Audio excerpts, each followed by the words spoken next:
Joining me now for more on what we can expect at the Democratic and Republican convention. Let's not leave anyone out. Three of the best political analysts in the country, CNN contributor, New York Daily News columnist Errol Lewis. Errol also host of the morning show on WWRL in New York City. CNN contributor, syndicated columnist Miguel Perez. And in our Washington, D.C. bureau, Beth Ferking, who's senior editor at Politico.com. Good to have you with us, Beth. Thank you, Lou. Let's, what are the Democrats thinking here, and do you think they're thinking well?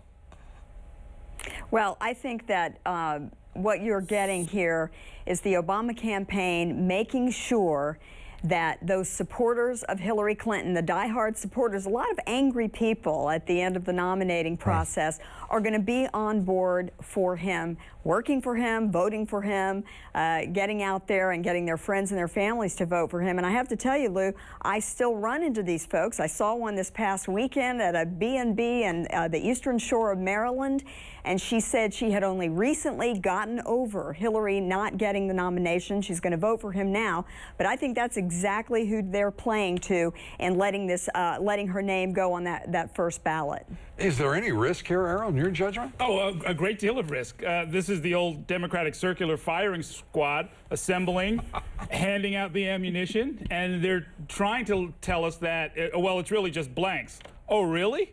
A lot of people may not have gotten the message, and that will, I mean, what they've really done is created division and disunity as the major story for all 10,000 reporters going into that convention. So they've already lost control of their main message.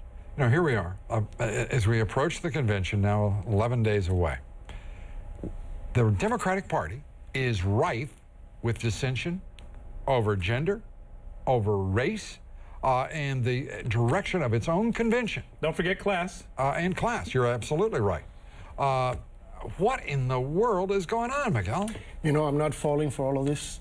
I think it might be a showdown, but an orchestrated showdown. This convention is choreographed. It will be choreographed. I love conspiracy theories. The Obama and the Clinton people will, you know, we're going to hype this up. We in the media are going to hype this. Could there be this major controversy? And then they're all going to come out at the convention. They're all going to sing Kumbaya together, and it's all going to be, and we're all going to fall for this trap, and we're all going to say, oh, they are united. So you're suggesting that we shouldn't expect the Clintons to maybe think about pulling a fast one? No, the Clintons are very ambitious. You know, they may want to come back in 4 years or 8 years from now, but they're not stupid. And that's right. I have to say I agree with Miguel on that, Lou. I think that this is very choreographed. I think they know exactly what they're doing, and I think what you will see is Hillary Clinton, if there is any dissension beyond that ballot vote, she's going to put the hammer down and she's going to say to people, you know, I want you in line and I want you to vote for our nominee, and the nominee is, I've got just Senator Obama. One question, Beth. Why hasn't she done it yet? Well, I think she wanted exactly what she's getting now, and that is a roll call vote. You saw that tape of YouTube, and you saw her talking to her supporters, and there are a lot of people out there that want that catharsis. I really think that's it. I mean, does everyone on this round table truly believe that the Clintons have zero possibility of wresting this nomination from Barack Obama? Not at all. I think it's considerably higher than zero. I mean, you know, to hear Bill Schneider say there's an estimate of maybe 37% of the delegates are going to go their way. If I'm an advisor to Hillary Clinton and a diehard loyal supporter, I'm thinking, okay, well, we're at 37%. Where do we get the other 14%? Yeah. You don't think that one of her strategists would be thinking like that? Sure. It's over, and it has been over for quite a while. Because there's so little at stake here. You know, after all, folks have just spent over $1 billion in this process. We're going to take a quick break. I want to ask this esteemed group of insightful political analysts to tell us exactly who's coming out ahead as between Senator Obama and Senator McCain on the issue of the Russian invasion of Georgia. We'll be right back.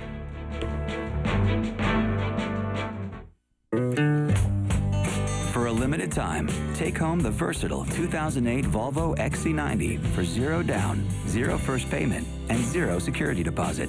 It's the Volvo model year-end event where you'll get a new XC90 for $0 cash on delivery. Just visit your local Volvo retailer, sign your name, and drive away happy.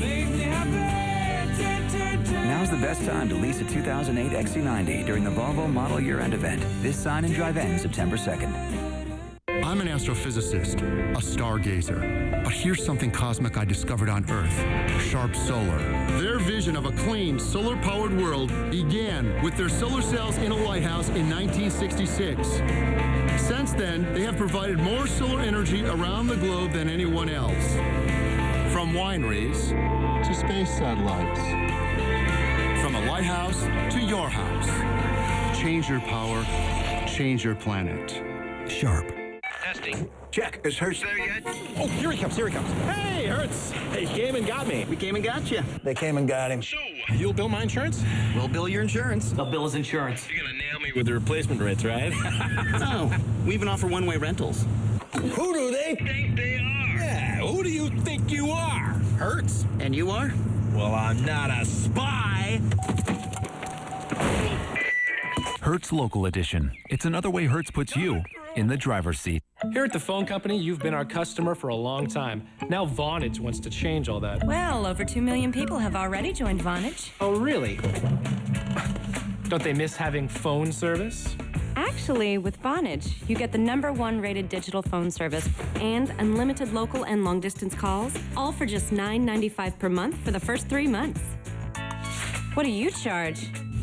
It's simple, really. It starts with different basic rates, long-distance fees, and of course... Vonage has over 25 features, and they're included for no extra charge. For me, Vonage is everything I want in a phone service. It's dependable. It's perfect. No nickels and dimes like the phone company.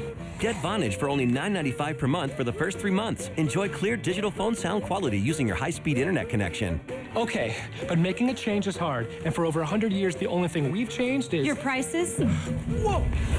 Call 1-800-425-8023 or go online to startvonage.com. We're back with Errol Lewis, Miguel Perez, Beth Perking. Beth, let me ask you, does it seem to you that this is a bad time for Senator Obama to have chosen to go on vacation and leave the stage to John McCain on the issue of the Russian invasion of Georgia? Certainly, I think he's probably wishing the timing had been different. This is a sweet spot for John McCain. He's looked extremely authoritative. He's looked very relaxed and confident whenever he's spoken about this, and I think that's obviously to his advantage. On the other hand, I think probably Obama is, by saying less, that's probably more for him, because this is an issue that, he's not as experienced as John McCain on this. You agree, Errol? Well, I think there's some problems for John McCain on all of this stuff. I certainly don't buy into the hype that he's saying all of the right things. If you consider that his top foreign policy advisor until 90 days ago was a paid client of the Georgian government, that if you consider that John McCain is, and that client is now calling in his favor, Saakashvili making statements saying, what we need is action from John McCain, not just words. I mean, he's expecting him now as a candidate, or even as president, to try and pull his fat out of the fire. The mixture of public and private aims, I think, is not particularly attractive. I think, admittedly, Obama thought he was going to cede the stage not to this international crisis, but to the Olympics and, Michael Phelps. And as a celebrity, he knows when to stay out of the spotlight. So he's why in the world was one? Okay, that's all well and good, and I took your point. Yeah. Now, why doesn't he have somebody on that campaign smart enough to say, Senator, this is for real. You need to get out of that hole that you've dug over on the island of Oahu and get in front of those cameras and start acting like the leader you want to be, presumably. He has done nothing to time shift or to in any way alter his plans when this crisis is... Well, I don't know if he or any of the elected leadership of the Senate or anybody wants to step into George Bush's shoes now and try and figure out this gigantic Why? mess. I mean, for crying out loud, Barack Obama has got an entourage and tail into the Middle East and Europe. You're telling me now suddenly he doesn't want to appear presumptuous? No, I don't know about presumptuous. I think helping Errol George Lewis, headline. Newfound Obama humility. Helping George Bush out of a problem of his own making with his Soviet expert Condoleezza Rice is not a Democrat's job. Somebody else is going to have to help him figure this out. Miguel? Where do I begin? Condoleezza Rice or look, Obama has a problem because McCain obviously is much more knowledgeable about international politics than he is, and he gets to demonstrate this now. Every time there's something happens anywhere else in the world, McCain steps up and says, "Oh, I was there. I know the area. I know the turf. I know the people." And Obama cannot say that. Cannot do that. I'd like to add in as well. I agree with Miguel on that because I think basically, and Lou, I think you're right. I think this is one of those times that he needs to get off of the beach. He needs to come forward and he needs to talk about it. It doesn't mean that he needs to say what McCain's saying, and I do think there are some issues, as Errol was saying, about in terms of the client and the lobbying and all that. But regardless, he does, I believe, need to stand up and say, look, this is what I think, whether it's a message about diplomacy, whatever the message is, just kind of stand up and be counted. And who knows, we may see that happen tomorrow as this obviously this issue is going to continue and the situation has not sort of stood down as some people predicted it might. Well, Errol, you're going to get the last word here. Well, I would just repeat that. It is not the job of Democrats to figure out a problem that a Republican administration created and ignored all kinds of warning signs that were clear for years that something like this was in the offing. Do you think you're going to be able to convince the voters of that? The people who are going to be responding to polls? I haven't heard voters saying, like, where is Obama? He'll save us. I don't think that's kind of where people are on this particular crisis. People are trying to figure out the geography, figure out why we're in there, and figure out what all this saber rattling means and whether the Cold War has started again. I was wrong. Miguel gets the last word. Naive is what we see in Obama right now, and McCain is not naive. Naive is what we see in George Bush when he said, I looked into the man's eyes and I saw his soul. That is the perception that we get from Obama on these issues. McCain is a totally different person on international politics. McCain is the one who famously said he saw a K and a G and a V in there. Beth, you get the last word. I've been mistaken twice now. Well, I just think that probably the smartest thing for all of them to do is wait and watch. Talk about their concerns, talk about the concerns of the American people that were watching. I think the last thing we need right now is saber rattling, given that we have troops in Afghanistan and Iraq. And I think the smartest thing to do is sort of be counted and be seen, but be very deliberate and considered in their remarks. Beth Burking, thank you very much. Errol, thank you. Lou. Thank you very much. Miguel Perez, thank you. Coming up at the top of the hour, the Election Center, Campbell Brown. Campbell, what are you working on?